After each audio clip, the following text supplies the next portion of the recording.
I was out in the yard yesterday afternoon, just trying to clear away some of the pine needles that always seem to collect near the back porch here in Charlotte. It was a beautiful day, not too hot for a North Carolina spring, but as I bent down to pick up one of my grandson's stray toy trucks, the world decided to tilt just a little bit to the left. It wasn't a violent spin, not the kind that knocks you off your feet, but it was enough to make me grab onto the porch railing for support.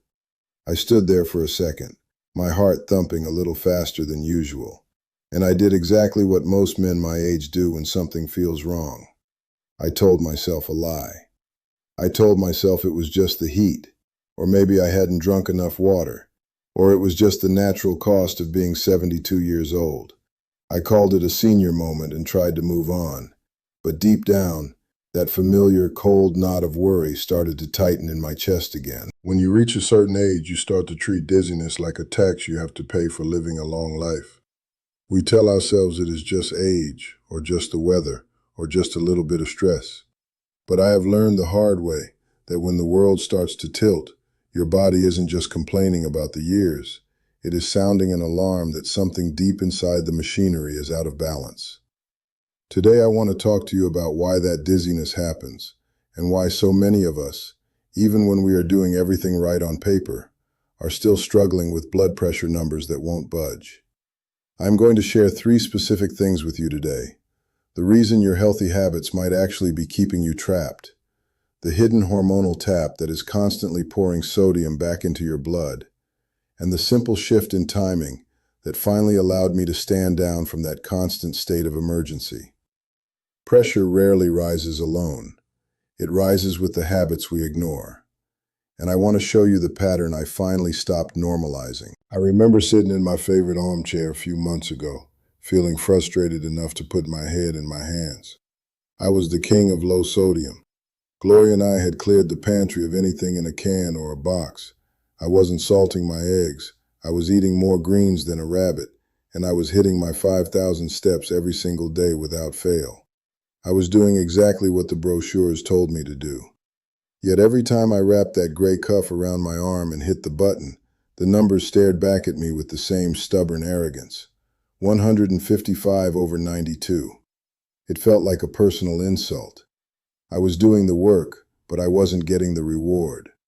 I felt like a transit supervisor watching a route fall apart despite having every bus on time and every driver in their seat. Something was happening behind the scenes that I couldn't see, a hidden delay that was throwing the whole system into chaos. It was my daughter Danielle who finally helped me see the trap I had built for myself.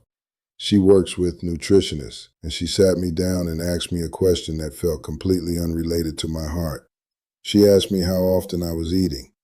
I told her I was being very healthy. I had my oatmeal in the morning, a handful of almonds a few hours later, a light salad for lunch, a piece of fruit in the afternoon, my dinner with Gloria, and maybe a little bit of yogurt before bed to help me sleep. I thought I was being a model of consistency. Danielle just shook her head and told me that by eating every 2 or 3 hours, I was never giving my internal pressure valves a chance to close. She told me that even the healthiest food in the world, if you eat it constantly, keeps a hormone called insulin running through your veins all day long. And for someone over 60, that constant drip of insulin is like a direct order to your kidneys to hold on to every single molecule of sodium they can find. To understand why this happens, you have to think of your kidneys like a massive dispatch center for a city transit system. Their job is to manage the flow of fluid and salt, making sure the pressure in the line stays exactly where it needs to be. When the pressure gets too high, the dispatchers are supposed to open the relief valves and flush the excess sodium out through your urine. Water follows sodium, so when the salt goes, the fluid volume drops, and the pressure in your arteries goes down. It is a perfect, elegant piece of engineering. But there is a supervisor in the system called insulin. Every time you eat, your pancreas releases insulin to handle the sugar in your blood. But insulin has a second job that most people never hear about. It walks over to the kidney dispatchers and tells them to lock the relief valves. It tells the kidneys to reabsorb sodium instead of letting it go. In the world I grew up in, we were taught that eating frequently was the way to keep the metabolism moving. We were told to graze like cattle to keep our energy up. But our bodies weren't designed for a world where food is available every waking minute. We were designed for a world where we ate a meal and then our systems had hours of quiet time to reset. During those quiet hours, insulin levels drop back down to zero. When insulin drops, the message to the kidneys changes. The supervisor leaves the room, the valves open up, and the excess sodium is finally cleared away. But because I was healthy grazing from 7 in the morning until 9 at night, my insulin never dropped. My kidneys were receiving a constant 24-hour command to retain sodium. I was trying to empty a bathtub while I had the tap running at full blast, and I was wondering why the floor was still wet. This explains the paradox that so many of us face.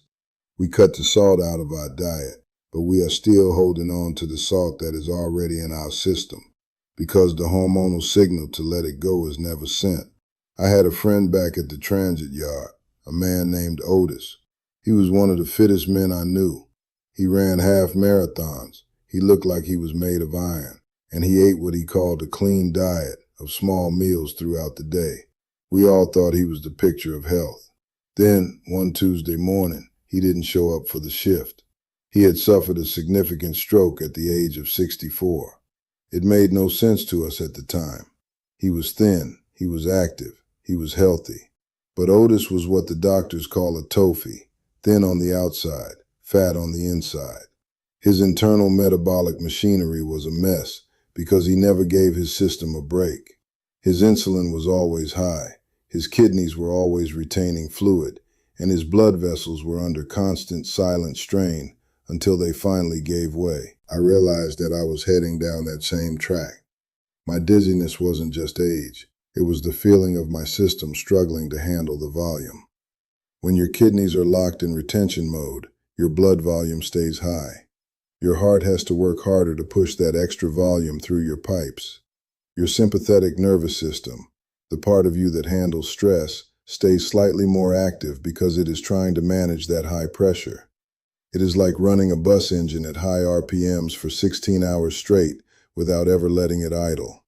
Eventually, the engine starts to vibrate. Eventually, you start to feel dizzy when you move too fast. It isn't a design flaw in your body. It is a signal that you are running on the wrong settings. Control starts with what you stop normalizing, and I had normalized a pattern of constant feeding that was slowly suffocating my cardiovascular system. Danielle showed me the papers, the actual studies from journals that look at thousands of people. One study in particular, published in the Journal of Clinical Endocrinology, really hit home for me. It showed that even in people who aren't diabetic, eating frequently throughout the day keeps insulin levels high enough to prevent a normal, healthy drop in blood pressure that is supposed to happen. It showed that when we don't give our bodies a window of at least 12 to 14 hours of fasting, our kidneys never get the message to offload sodium. I realized that my low-sodium diet was only half the battle. I was cutting the supply, but I wasn't fixing the signal. It was like trying to fix a bus with a broken brake line by just telling the driver to go slower. It might help a little, but the underlying mechanical failure is still there, waiting for a hill to turn into a catastrophe. The numbers don't lie. When they took a group of people and simply moved their meals into a 10-hour window, meaning they didn't change what they ate, just when they ate it, their blood pressure dropped by an average of 10 to 12 points in just a few weeks. That is a bigger drop than most medications can achieve. And it happens because the body finally gets its quiet time. For me, that meant a hard conversation with myself. I had to stop the evening snacking. I had to stop the healthy mid-morning handful of nuts. I had to tell my body that the kitchen was closed. It wasn't about being hungry. It was about being disciplined with the timing of my signals. I had spent 40 years managing schedules for the city of Charlotte. It was time I started managing the schedule of my own hormones. The change wasn't easy at first. We are conditioned to think that if we feel a tiny bit of hunger, it is an emergency that needs to be solved immediately. I had to learn that hunger is just a wave that passes, but high blood pressure is a tide that eventually breaks everything in its path. I started by pushing my breakfast back an hour and moving my dinner up an hour. I created a 12-hour window where I didn't touch anything but water or black coffee. No milk, no sugar, no just one cracker. I wanted my insulin to hit the floor. I wanted my kidneys to finally feel the supervisor leave the room so they could open those valves. I started checking my pressure every morning, and for the first 2 weeks, nothing much changed. I felt a little frustrated. But then, in the 3rd week, the numbers started to move. 148, 142. And then, finally, a reading of 128/76. I hadn't seen that number since I was in my 50s. The dizziness started to fade away too. That feeling of the world tilting when I stood up, it vanished. I realized that my body wasn't failing me because of age. It was failing me because it was drowning in its own fluid. Once I cleared the sodium out, once I let the volume normalize, the pressure in my head settled down. I felt lighter. I felt more steady on my feet. I could work in the yard for an hour without feeling like I needed to sit down every 10 minutes. It was a revelation. I realized that the experts who told me to eat small meals all day long were giving me a recipe for chronic hypertension. They were telling me to keep the tap running and then acting surprised when the house flooded. Most people wait for a scare before they change. They wait for the dizziness to turn into a fall, or the high reading to turn into a hospital stay. But you don't want the first real warning to be an emergency. If you are sitting there right now and you are doing everything right, but your numbers are still high, I want you to look at your clock. I want you to ask yourself if your body ever actually gets a break from the insulin signal. I want you to think about Otis and the men who look fit but are crumbling on the inside because they never let their system idle. A life that is always on is a life that is wearing out far too fast. You have to be the supervisor of your own internal schedule. My son Marcus, being the risk consultant that he is, was skeptical at first. He told me that skipping meals sounded like a recipe for a crash. But I showed him my log. I showed him the steady downward trend of my morning readings. I told him that I wasn't skipping meals, I was just organizing them. I was giving my heart and my kidneys the respect they deserved by giving them a chance to rest. Now Marcus is doing the same thing. He realized that the stress of his job was already keeping his pressure high, and his constant snacking at his desk was only making it worse. He is 43 now, and he told me last week that he feels more focused and more energetic than he has in a decade. It turns out that when you aren't constantly fighting your own hormones, you have a lot more energy for the things that actually matter. This isn't a cure, and it isn't a magic trick. I still have to be careful. I still have to watch the hidden sodium in processed foods, and I still have to keep moving my body every day. But the timing of my eating is the foundation that makes everything else work. If the hormonal signal is wrong, the diet doesn't matter. If the insulin is high, the low-salt crackers won't save you. You have to fix the environment before you can fix the results. I had to learn to be comfortable with a little bit of quiet in my stomach so that I could have a lot more peace in my heart. It is a trade I would make every single time. I want you to think about your own morning routine. When do you first stimulate that insulin? And when do you last touch it before bed? If that window is longer than 10 or 12 hours, you are likely keeping your kidneys in a state of permanent sodium retention. You are keeping your blood vessels in a state of permanent reactivity. You are running your engine hot, day after day, and wondering why the dashboard is glowing red. It doesn't have to be that way. You can choose to stand down. You can choose to close the kitchen. You can choose to let your insulin fall so that your pressure can follow it down to where it belongs. Gloria and I have a new routine now. We finish our dinner by 6:30 in the evening. We clear the table, we wash the dishes, and then we go for a walk around the neighborhood. When we come back, we might have a cup of herbal tea, but that is it. No snacks, no late night treats.